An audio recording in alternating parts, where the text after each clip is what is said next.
మరియా, భయపడకు. దేవుని వలన నీవు కృప పొందితివి.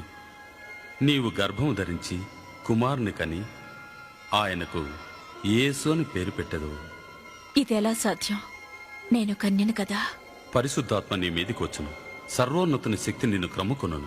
పుట్టబోవు శిశువు పరిశుద్ధుడైన దేవుని కుమారుడనబడును. ఆయన రాజ్యానికి అంతముండదు. మరియ బంధువురాలైన ఎలిజబెతు దగ్గరకు యూదయ దేశంలోని గ్రామానికి వెళ్ళింది. ఆమె కూడా దైవకృప వలన గర్భము ధరించి ఉన్నది. ఎలిజబెత్, మరియా, మరియా, స్త్రీలలో నీవు ఆశీర్వదింపబడిన దానవు. నీ గర్భములోని శిశువు ఆశీర్వదింపబడెను. నీ శుభవచనము వినగానే నా గర్భములోని శిశువు ఆనందముతో గంతులు వేసెను. నా ప్రాణం ప్రభువును కనపరుచుచున్నది. నా ఆత్మ నా దేవుని యందు ఎంతో ఆనందించుచున్నది. ఇప్పటి నుండి అన్ని తరాల వారు నన్ను ధన్యురాలినంటారు.